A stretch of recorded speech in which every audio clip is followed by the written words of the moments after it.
Hi, hello and welcome to Ceylon Style Cooking. මම අද හදන්න යන්නේ වටලප්පන් එකක්. අපි මේ තියෙන්නේ මම හදාපු එක තමයි. අපි දැන් බලමු ඒකට මොනවද අවශ්‍ය කොහොමද හදාගන්නේ කියලා. කජු ගත්තා, raisins, කිතුල් ජග්‍රි ගත්තා. කිතුල් හකුරු. මෙතන පොල් කිරි 300 ml විතර ගත්තා. ඊට පස්සේ වැනිලා පොඩ්ඩක් ගත්තා. essence එකකින් පොඩ්ඩයි දාන්නේ. එග් 4ක් ගත්තා. දැන් මං කරේ එග් ටිකයි කොකනට් මිල්ක් කිතුල් ජග්‍රි ඔක්කොම එකට දාලා මම බ්ලෙන්ඩර් එකට දාලා බ්ලෙන්ඩ් කරලා ගත්තා.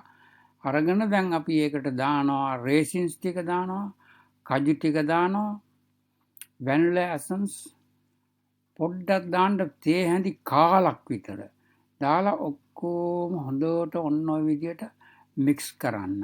කජු ටික හීනියට කපලා ගත්තත් කවන්නේ මේ මන්නම් කෑලි තියෙනවා ගත්තය වැනිලා දාන්නේ බොහොම පොඩ්ඩයි. තේ හැඳි කාලක් වගේ යන්නේ මේ විදියට. දාලා ඊට පස්සේ මම මේක හැදුවේ එයාර් ෆ්‍රයර් එකේ. ඔයගොල්ලන්ට ස්ටීම් කරලා ගන්නත් පුළුවන්, ආයන් එකේ දාන්නත් පුළුවන්, එයාර් ෆ්‍රයර් එකේ හදන්නත් පුළුවන්. දාලා ඊට පස්සේ ඔන්නෝම ඒ බෝල් වලට ඔහොම දාන්න. ඒකට දාලා අර ඉතුරු රේසින්ස් ගන්නකොට සීඩ්ලස් එක ගත්තොත් තමයි හොඳ. මම සීඩ්ලස් රේසින් දැම්මේ. හැබැයි මම දාන්නේ නැහැ කුරුඳු, කරදමුගු, කරාබනට ඒව කිසි දෙයක් දාන්නේ නැහැ. දැන් ඔන්න විදිහට දාලා අර කජු අරේ මේ ඉතුරුනොත් මේවා එකේ ඒක අරන් උඩින් දාන්න ඕනම. දාලා එයාර් ෆ්‍රයර් එකට මේක ඇතුල් කරලා මම ඒකට 150 සෙල්සියස් වල විනාඩි 20ක් විතර දානවා.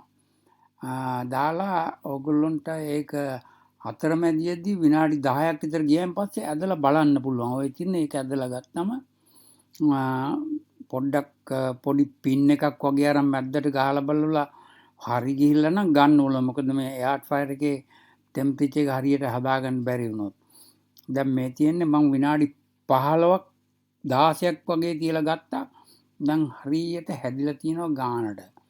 කිතුල් ලකුරු ගන්නකොට ගන්න මැටි වලින් හදපු නැති එක ගන්න. මොකද බොහොමත් ඒවල මැටි තියෙනවා. ඒක නිසා පරිස්සම් වෙන්න ඕනේ. And thanks for watching. I hope you enjoy my video and don't forget to subscribe.